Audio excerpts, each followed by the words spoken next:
Well, good morning. My name is Jessica, one of the pastors at Twin Lakes, and it is daily video Devo time.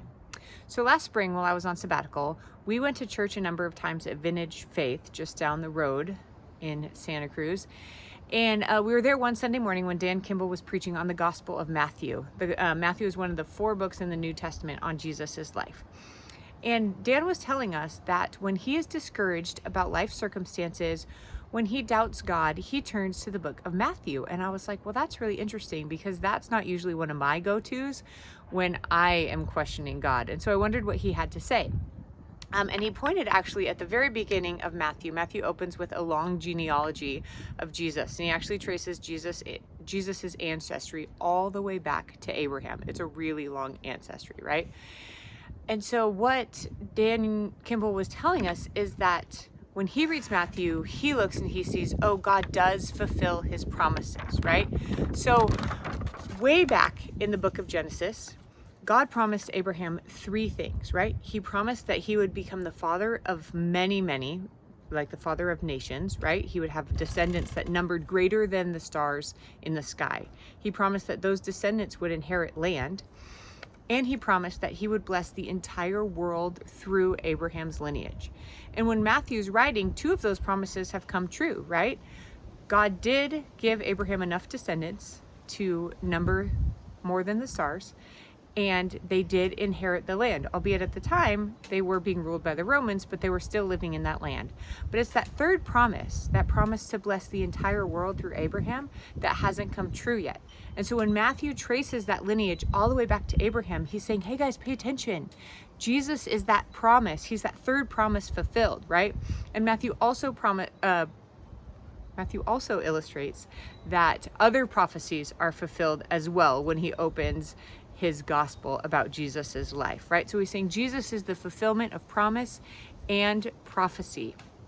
And so we see that, like Abraham, he did not live long enough to see the promises fulfilled, right? I mean, he saw Isaac born. We don't know if he saw Jacob and Esau born, but he definitely did not see his descendants become so numerous. He just knew, hey, I had one son and God's going to fulfill his promise to me that I'm going to be the father of many. We're going to have this land, and somehow God's going to bless me, bless all of the nations through me, right? And Matthew is writing this when the Israelites had gone through a period of 400 years when God was silent. God had not spoken through a prophet in 400 years. And so Matthew's also saying, hey, God's breaking his silence. Here comes the Messiah, right? It's really exciting. So, I often doubt what God is doing in my life here now. But when I do that, I can look back at the promises in the Bible and I can see how God has fulfilled those promises. And one place I can look is in Matthew, which shows me that the promises to Abraham way back in Genesis were fulfilled, but not until the time of Matthew. Psalm 13:5-6 says this. It says, but I trust in your unfailing love. My heart rejoices in your salvation. I will sing to the Lord, for he has been good to me. And I love those verses for many reasons and have shared them before. But that last line says, I will sing to the Lord, for he has been good to me. And it reminds me that God has been good in the past. And if that's true, he's good in the present and he'll be good in the future. And I can trust in God's goodness. Now, of course, we all have to make sure that what we think God has promised us is actually what he's promised us, right? Not just something that we think we deserve or something that we want, but a promise that God has made to us. So what are some things God has promised us?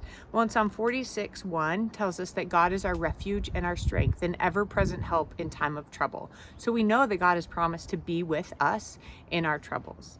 In John 16:33, Jesus says, in this world you will have trouble, but take heart, I have overcome the world, right?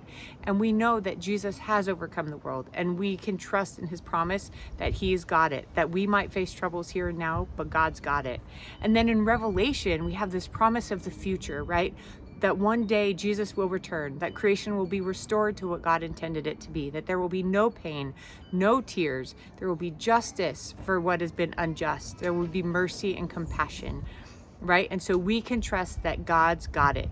In this world, we will have trouble. We will endure difficult circumstances. We will question God's timing, and we won't necessarily understand why things happen at all or why they happen the way that they do.